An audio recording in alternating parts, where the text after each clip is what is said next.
Salut à tous, j'espère que vous allez bien. Aujourd'hui on se retrouve pour une nouvelle vidéo sur la chaîne. Il va s'agir d'un point de lecture. Je vais vous parler du livre Hunger Games, la balade du serpent et de l'oiseau chanteur de Suzanne Collins, publié aux éditions Pocket Jeunesse. Je suis ravie de vous le présenter aujourd'hui en vidéo, même si ce livre est sorti il y a un petit bout de temps maintenant, puisqu'il est sorti le 18 mai 2020 il me semble, mais j'ai attendu un petit peu pour pouvoir le lire et ne pas être dans le mood actuel où tout le monde le lisait et tout le monde donnait son avis. J'avais vraiment envie de me faire mon propre avis en faisant abstraction des avis des autres.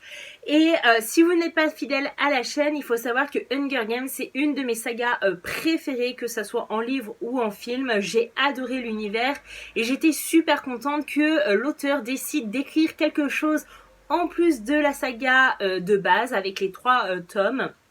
Et en fait j'étais vraiment impatiente de replonger dans l'univers et de redécouvrir ou de revoir certains personnages que l'on connaît grâce aux films et aux livres. Dans cette histoire, qu'est-ce que c'est? Ce ne sont pas les Hunger Games qu'on a tendance à connaître, que ça soit dans les livres ou dans les films. On va pas suivre le jeu en direct, etc. On va surtout suivre un personnage un petit peu culte quand on connaît la saga. Il s'agit du président Snow.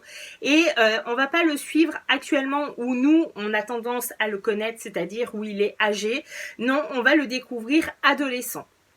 Alors, autant vous dire que c'est un personnage que je n'apprécie pas de base. Et je pense que beaucoup d'entre vous, tous ceux qui l'ont lu, tous ceux qui ont vu les films, sont du même avis que moi. Après, si vous l'appréciez, je sais pas comment vous faites, mais chapeau bas. Mais en gros, quand j'ai su que le livre allait tourner autour de ce personnage, j'avais un petit peu peur, puisque c'est le personnage qui me fait ressentir de la haine dans la saga Hunger Games, que ce soit les livres ou les films, et du coup j'avais un petit peu peur de pas aimer ce livre, et au final j'ai été agréablement surprise. Dans cette histoire, nous allons suivre du coup le président Snow à l'âge de l'adolescence, et en fait on va comprendre très vite que les Hunger Games viennent de commencer, qu'il y a eu une révolution de la population, et pour les punir de cette révolution, on organise des Hunger Games où du coup dans chaque district il y a 2 tribus, une fille et un garçon qui sont tirés au sort pour participer à ce jeu mortel. Et le but du jeu, comme vous le savez, c'est d'être le seul survivant dans l'arène et de gagner les Hunger Games. Donc il faut être assez courageux. J'ai beau aimer cette saga, j'ai beau apprécier l'univers, etc. À aucun moment j'ai envie d'être à la place de Katniss et de ses camarades dans les Hunger Games, parce que je ne suis absolument pas courageuse autant qu'elle. Et je pense que si j'avais dû participer aux Hunger Games et si mon nom avait été tiré au sort, j'aurais été mal barrée, parce que je pense que j'aurais été morte dans les premières minutes. Donc autant vous dire que personnellement j'ai une grande admiration pour tous les tribus, pour tous les candidats qui participent à chaque fois à ces Hunger Games, parce que je les trouve courageux. Ils essayent malgré tout, malgré leur faiblesse, malgré leur peur, de se battre et de survivre par leurs propres moyens, même s'ils savent absolument qu'il y a une très faible probabilité qu'ils survivent et qu'ils soient le regagnant. Du coup ici dans ce livre, en gros on va comprendre un petit peu comment les Hunger Games se sont créés, et aussi quel enjeu le président Snow a joué dans les Hunger Games. Par exemple, on apprend des détails qui sont super intéressants et qu'on pense qu'ils ont toujours été présents, et au final pas du tout. C'est au fur et à mesure de réfléchir comment on pouvait améliorer les jeux que ça s'est fait. Petit spoiler, même si je trouve pas que c'est un spoiler de dingue, mais un exemple, le fait de pouvoir sponsoriser des tribus en leur envoyant des cadeaux comme de la crème pour se faire soigner après une blessure, ou alors à boire, à manger.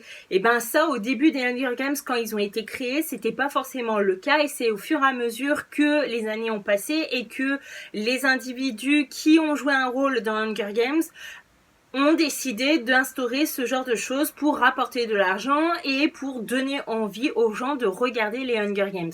Parce que s'il n'y avait pas eu les sponsors et si certaines personnes riches ne pourraient pas intervenir dans les jeux, ils auraient peut-être pas forcément l'envie de regarder. Et là, en fait, le fait d'intervenir, d'avoir de l'action et qu'on soit la source de l'action, je pense que ça joue énormément pour certains individus, et ils adorent les Hunger Games juste pour ça. Je pourrais en parler pendant des heures de ce livre parce que voilà, j'ai apprécié ma lecture.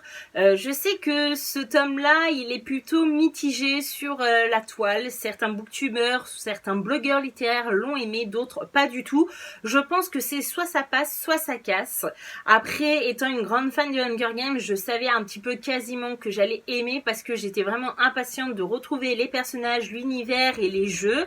Après, voilà, moi j'ai trouvé ça super bien. J'ai pas trouvé que c'était redondant, répétitif et que l'auteur avait décidé de sortir un tome juste pour se faire de l'argent sur le dos des fans. Moi personnellement, je ne l'ai pas vu comme ça. J'ai passé un super moment en compagnie de ce bouquin et ça m'a permis aussi de voir le président Snow d'une autre manière.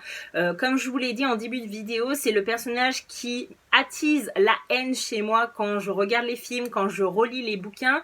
Et au final, en lisant ce tome-là, je me dis que il a un passé pas facile, il a un passé assez sombre.